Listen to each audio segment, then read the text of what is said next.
Hey everybody, I'm going to do this video about following instructions. The lineage I come from prides itself on its accuracy, its power, about being able to do things that other shamanic lineages cannot do, or at least not do nearly as well as we do. Call that arrogant, so be it. Call it being proud, so be it.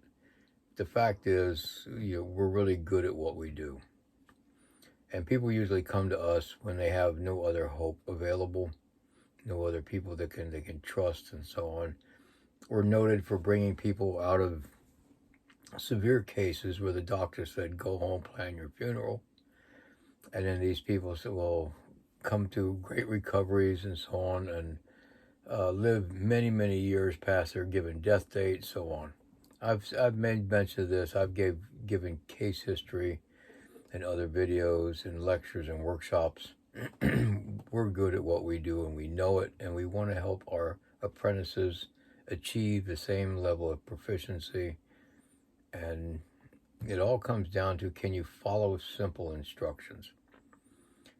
And the reason we really do that, if I was going to use the metaphor of teaching firearms, for instance, for you, my European friends, you don't know this, we have a small caliber bullet about that big, called a 22.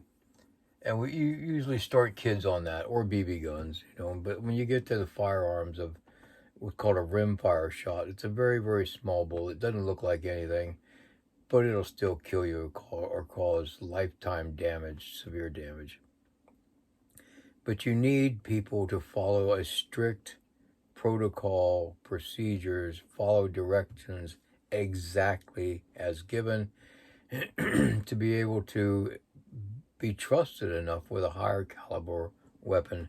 And finally, going up into the same thing, if you go into the military and you're doing artillery and tanks and things like that, you still need the same procedures embedded deep in you about following direct instructions. And I say this because in the levels of shamanism, it's so multi-directional, it's so omnidirectional in the effects and the crossovers that can come up. And so, as an example, if you have a couple working together, boyfriend, girlfriend, and one's doing one aspect of shamanism, let's say in the healing arts, and then the other one is completely different in a phase working in the dark arts or more of a spiritual warfare, black magic stuff, things like that. You don't want one of them definitely crossing over into the other application. That can be disastrous. If you had two doctors and one of them was working with in a hospital working with all kinds of people, and the other one was a biological warfare specialist, no, you definitely want to make sure that the biological warfare specialist doesn't come home in dirty, contaminated clothes or affect somebody else in their counterpart in their practices. And and especially if one of the couple is a higher level than the other one or been doing it longer, that really doesn't make any difference when it comes into applications and consequences. So it's so important for you guys to just follow instructions. Don't give advice to each other, because if one person is working with one shaman in a completely different way than the other person is, couples want to advance. People want to advance. My more ambitious people, who are really advancing very, very well, will start to put together the formulas in their head and go, oh, well, I think I can do this now. I appreciate the ambition. Please check with me before you start going off on your own on some of these things. Sometimes they can do that. And I'm like, yeah, great plan. I like it. Go for it. And then sometimes I have to wait a minute now. Let me explain some other things that you're not seeing. And when we give somebody something to do in these basic exercises, we really can't take the time to go into these multi-level, very, very panoramic explanations about the energies that are surrounding what they're doing. If I was given another metaphor of electricity, if a person can't follow the same precautionary measures working with low voltage toys, We certainly don't want to get them into an environment where they're working with hundreds of volts, in houses or wiring up electrical machinery and things like that, because you get to a certain point, that voltage can hold you there. Once you're up over like 220, it holds you. And I've had that where you're just stuck, you can't move, something's wrong. Well, the same energy applications can happen in the stuff that we're doing, whether it's in combative arts, whether it's in healings for people. You have to start to think of how much power is mustered and directed into a person who's paralyzed in waking coma, and now they can, they're conscious, awake, and can move, to diagnosis with someone like, go home, you're planning your funeral, it's going to be in a couple weeks, to living 10 and 15 years beyond that, looking like the picture of health. You start to think of the power that has to happen in the consciousness, the subconsciousness, in the, I don't even know how to say it in English, the inner consciousness of cellular structures and metabolisms to be able to completely change their performance, change their destiny, their projected course, to where it goes from like pretty certain death to like many, many years of life. It's a precise move.